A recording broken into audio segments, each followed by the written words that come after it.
Welcome back to the news at 10. Lawmakers in the House of Representatives have asked the Federal Road Safety Corps to halt its plan to introduce the compulsory use of speed limit devices in the country. The House has mandated a committee to meet with the agency to understand why the planned introduction should be cancelled or should not be. Now, the sponsor of the motion, Honourable Philip Shuaibu, says the device has been used in other African countries and abandoned. Accidents, a situation the Federal Road Safety Corps says it hopes to tackle with the introduction of speed limit devices in the country. But the matter is one that has been introduced as a matter of urgent public importance in the House of Representatives. They are concerned that the speed limiters device has been experimented and abandoned in some African countries due to the innate disadvantage. Indeed, it's an outdated technology. The matter was then thrown up for debate. We have all the laws there, but for this particular time, Mr. Honorable Speaker, dear colleagues, it will not be fair to Nigerians. It will not be fair to us. It will not be fair to this Honorable House. Speed limit is 35,000. The cost of installation is 1,000, making 36,000. And we are told that we have an average of about 25 million cars in Nigeria. If you multiply that, it's almost 1 trillion. And this money will not go into the coffers of government, it's to the coffers of the suppliers. Today is change plate number, you are forced to buy. Tomorrow is put one plastic on your vehicle, you are forced to buy. Today now is 36,000 naira for even vehicles that are connected with ordinary rope. When you watch some of our taxi drivers, they use wire. You find out that some of them, the state of the vehicles are so bad that they start their vehicles with trying to cut one wire from one end to another. Under the Constitution, the jurisdiction the road safety has covers only federal trunk roads and does not cover other roads in Nigeria, not the state roads, not the local government roads. So in looking at all the other submissions, we must also look at the legality and the constitutionality of what they're trying to do. Those in favor of the motion as amended, say aye. Those against it, say nay. Who is the naysayer? I want to see him very well. The ayes have it. The House has mandated its Committee on Federal Road Safety Corps to meet with the agency and report back to the House in 4 weeks. Lanre Lasase, Channels Television News. So all hands must be. As the president rounds up his visits to Saudi Arabia, he says he's leaving his doors open for any support from the Organization of Islamic Cooperation for its ongoing efforts to rehabilitate parts of the country affected by the Boko Haram insurgency. At a meeting with the Secretary General of the OIC, Mr. Iyad Amin Madani, President Muhammadu Buhari appealed to the organization to send a fact-finding mission to the ravaged states of Borno, Yobe and Adamawa to see the damage done by the terrorists. The President told Mr. Madani that the fact-finding visit will help the OIC to determine the scope of assistance it can render to Nigeria for the rehabilitation and resettlement of internally displaced persons.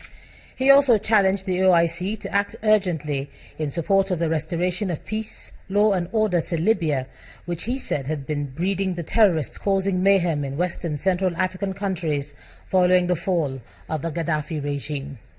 So for more on the activities of the president in Saudi Arabia, I'm now being joined on the news at 10 by Nigeria's former ambassador to Saudi Arabia, that's Jibrin Chinade. Thank you so much, Ambassador, for joining us on the news at 10. No, can I come in?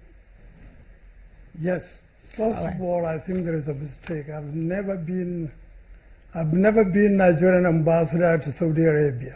Okay, could we have your correct designation? So sorry about that. I've been the permanent secretary, Minister of Foreign Affairs. All right, we do apologize for that. I've been Nigerian ambassador to the Soviet Union or Russia, but not Saudi Arabia. Okay, we do apologize for that. But what we would like to discuss and ask you tonight is how confident you are of the assistance that we're going to get from Saudi Arabia, seeing as the president has been there for some days now. I think we have to see it in the context of the whole. see it in the context of the whole visit. The president, first of all, was in Egypt, Cairo, in Egypt, for Africa Trade and Investment Conference. From there, he moved on to Saudi Arabia and had an extensive discussion with the Saudi government and in particular with the king of Saudi Arabia, and also had a very fruitful meeting with Saudi businessmen and women who are interested in investing in Africa and Nigeria in particular. So the other issue of the Northeast is, of course, one of the main commitments of the current administration in terms of our own security, our own economy, and indeed the overall infrastructural development of the country. So the national appeal is made to the Saudi businessman and government. I'm sure will be responded positively by the Saudi government and international institutions in that country.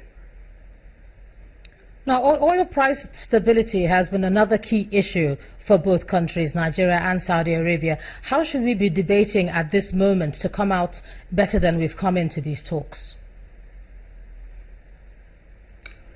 There has been a lot of discussions on the oil crisis or oil price.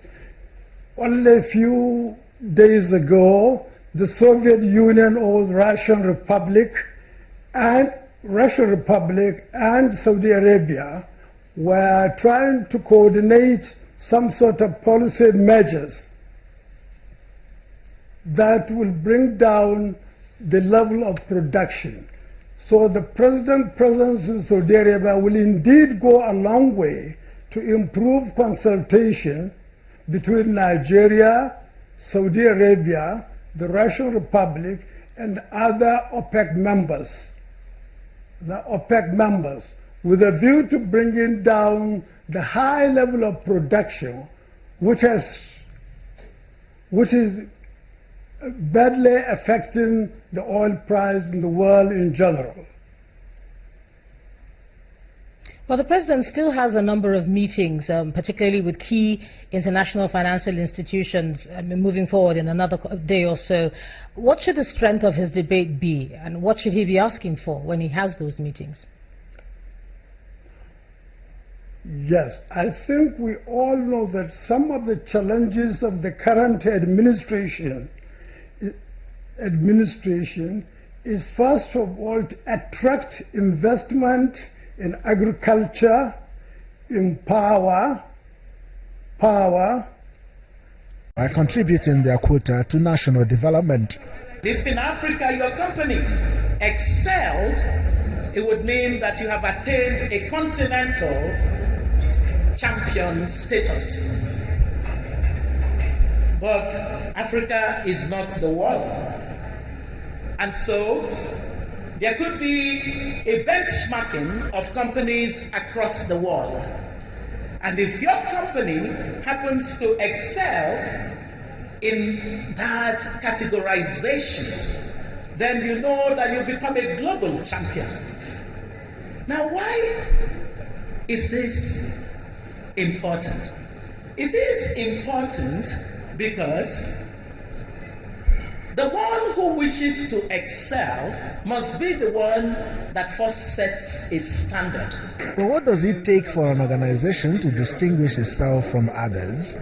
An official from the Nigeria Liquefied Natural Gas gives an insight. So everything we do at Nigeria LNG is to help to build a better Nigeria, to be an oasis of inspiration, to show that it can happen in Nigeria, to show that Nigerians can make it happen, to show that others are not better than us. Awards for excellence were bestowed on 3 organizations who have excelled over the years. And many believe that the gesture will encourage them to do more.